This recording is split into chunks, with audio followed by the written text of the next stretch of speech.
जो धर्म के नाम पर भारत में उन्माद फैला रहे हैं, बांग्लादेश को आधार बनाकर, ये अमेरिका के दलाल और एजेंट हैं। ये वही लोग हैं, उनकी मंशा की पूर्ति के लिए काम कर रहे हैं। भारत का मानना है कि हम किसी भी देश के आंतरिक मामले में हस्तक्षेप नहीं करते, तो फिर भारत के वो लोग चिंटू पिंटू क्यों हस्तक्षेप कर रहे हैं? वो उनकी नीतियों का अनुसरण क्यों कर रहे हैं? वो भारत में क्यों नफरत और इसको बढ़ावा दे रहे हैं?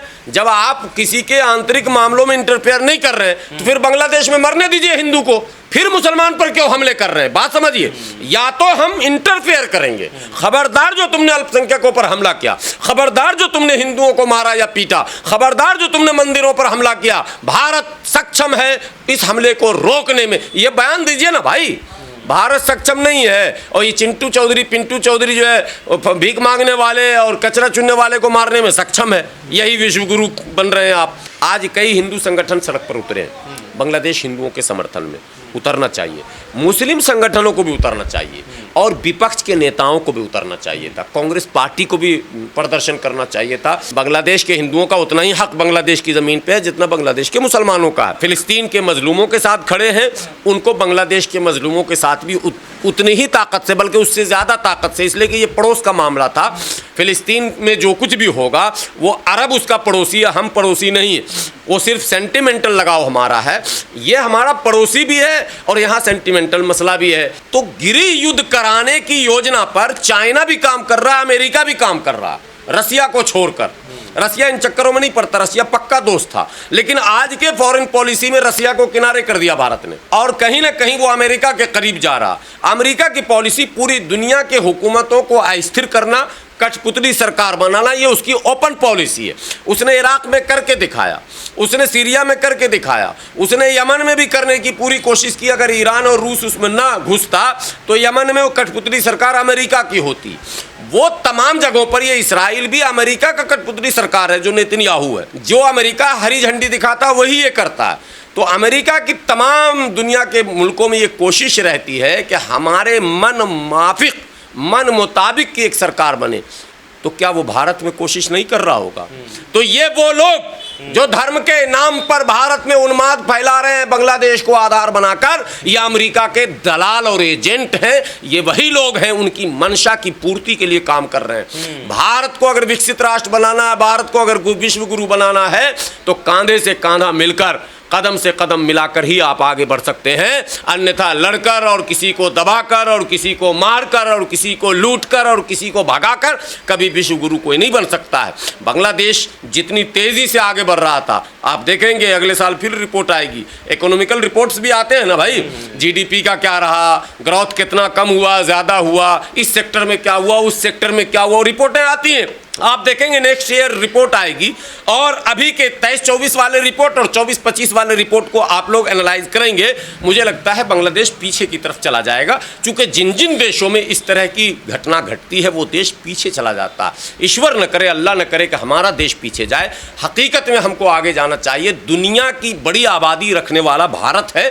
भारत वाकई महान है, लेकिन इसकी महानता तब दुनिया मानेगी जब हमारे यहाँ शांति के साथ हम विकास की ओर बढ़ेंगे। बहुत चुनौतियाँ हैं। चुनौतियाँ तो इतनी है कि आपके पड़ोस में इतनी बड़ी घटना घट गई, आप कुछ नहीं कर सके। भारत का एक भी हिंदू मुसलमान बताए कि भारत सरकार ने क्या किया। कोई टांग अड़ाया, हाथ अड़ाया, कुछ अड़ाया? नहीं अड़ाया ना। इसका मतलब सीधा सा है कि अभी भारत उस स्थिति में नहीं है। श्रीलंका में इतनी बड़ी घटना घट गई। राजीव गांधी के ज़माने में शांति सेना भेजी गई थी, मोदी जी के ज़माने में कोई सेना नहीं गई, टांग ही न अड़ाया, हाथ भी न अड़ाया, लुट गया, पिट गया, सरकार गिर गई, बन गई, जो हो रहा होने दे भाई, हमें नहीं मतलब। एक छोटा सा पिद्दी ने पिद्दी का शुरू हुआ, इतना बड़ा देश है Maldives. Out Modi, out India, go India, न जाने क्या क्या वहाँ नारे लग रहे थे। मोहम्मद मोइज़ू की पार्टी ने ये माहौल बनाया था एंटी इंडिया, और चुनाव में वही जीत गई, वही राष्ट्रपति बन गए। मतलब क्या है? आपकी फॉरेन पॉलिसी कहाँ डगमगा रही है? मालदीव की ये हिम्मत, अरे मालदीव को तो हम जबरन कब्जा कर लेंगे, अमेरिका होता तो अब तक कब्जा कर लिया होता, लेकिन आप नहीं कर सकते हैं। मालदीव में इनडायरेक्टली चाइना और पाकिस्तान का इंटरफेयर बढ़ गया और भारत के कदम पीछे आ गए। क्या मतलब है? अफ़गानिस्तान आपके काबू में नहीं है, पाकिस्तान तो आपका खुला दुश्मन है, चाइना जो है वो श्रीलंका को पूरी तरह से अपने घेरे में ले चुका है। अब बांग्लादेश में भी अगर चाइना अमेरिका का इंटरफेयर है तो आपका क्या है फिर? आपका तो कहीं कुछ नहीं। बगल में बर्मा है, वहाँ निरंकुश सरकार है, वहाँ जो है तानाशाह सरकार है, वहाँ डेमोक्रेसी ख़त्म है। जो थी वहाँ की आन सान सूकी, जो निर्वाचित प्रधानमंत्री थी, उसे जेल में रखा गया। भारत की कोई भूमिका नहीं। भारत को चाहिए था कि अपना प्रभुत्व, अपना रोब माने अपने पड़ोसियों पर पूरा डाला जाए, तभी आपको मजबूत समझा जाएगा। कैसे तानाशाही सरकार चल रही है बर्मा में? क्यों नहीं वहाँ इलेक्शन हो रहा? अमेरिका बोल सकता है, ब्रिटेन बोल सकता है, जर्मनी बोल सकता है, भारत नहीं बोल रहा कि भाई चुनाव कराओ, यूएनओ में बोलो, यहाँ बोलो। बोलेंगे तभी तो पता चलेगा, लेकिन आप नहीं बोलते हैं। भारत का मानना है कि हम किसी भी देश के आंतरिक मामले में हस्तक्षेप नहीं करते। तो फिर भारत के वो लोग चिंटू पिंटू वो क्यों हस्तक्षेप कर रहे हैं? वो उनकी नीतियों का अनुसरण क्यों कर रहे हैं? वो भारत में क्यों नफरत और इसको बढ़ावा दे रहे हैं? जब आप किसी के आंतरिक मामलों में इंटरफेयर नहीं कर रहे हैं तो फिर बांग्लादेश में मरने दीजिए हिंदू को, फिर मुसलमान पर क्यों हमले कर रहे हैं? बात समझिए। या तो हम इंटरफेयर करेंगे, खबरदार जो तुमने अल्पसंख्यकों पर हमला किया, खबरदार जो तुमने हिंदुओं को मारा या पीटा, खबरदार जो तुमने मंदिरों पर हमला किया, भारत सक्षम है इस हमले को रोकने में। ये बयान दीजिए ना भाई। भारत सक्षम नहीं है, और ये चिंटू चौधरी पिंटू चौधरी जो है भीख मांगने वाले और कचरा चुनने वाले को मारने में सक्षम है। यही विश्वगुरु बन रहे हैं आप। इसलिए भारत के हिंदू मुसलमानों को ये समझना होगा मेरे भाई कि ये कचरा चुनने वाले, भीख मांगने वाले, बर्तन बेचने वाले, फल बेचने वाले और सड़क पर पंचर लगाने वाले को मार कर अगर विश्वगुरु आप बनना चाहते हो तो ऐसा विश्वगुरु आपको मुबारक हो। हम तो चाहते हैं विश्वगुरु वो कि यहाँ बोले तो वाशिंगटन दहल जाए, अगर दिल्ली में बोला जाए तो मास्को दहल जाए, और दिल्ली में बोला जाए तो बीजिंग दहल जाए। वो धाक जब तक नहीं होगी तो हम विश्वगुरु नहीं होंगे। अगर इन पर कठोर कार्रवाई होगी तब ना, और सरकार को कहा है कि वो राजधर्म निभाए। नहीं, मांग तो सही है चंद्रशेखर जी का, और सभी लीडरों को ये मांग करनी चाहिए, और सभी लीडरों को खुलकर बांग्लादेश के अल्पसंख्यकों के साथ भी खड़ा होना चाहिए। विपक्ष इसमें भी कमज़ोर पड़ गया। देखिए राहुल गांधी जी, प्रियंका ने एक ट्वीट किया है, बयान दिया है, लेकिन बयान मात्र नहीं, आप सरकार को घेरिए, पता तो चले शक्ति का। यही तो समय है। आप देश को बताइए कि तुम्हें गलत पाठ पढ़ाया जा रहा, तुम्हें गलत इन्फॉर्मेशन दिया जा रहा, कहा जा रहा है कि भारत की सेना जो है सैन्य शक्ति इतनी बढ़ गई कि आतंकी थर-थर काँप रहे हैं। कुछ नहीं काँप रहे हैं। कश्मीर में अब भी चल रहा मसला, रुक ही नहीं पा रहा। नक्सली हमले अब भी हो रहे हैं, जातीय हमले अब भी हो रहे हैं, जब मने दलितों पर हमले हो रहे हैं, महिलाओं के साथ अत्याचार हो रहा, सब कुछ तो हो ही रहा।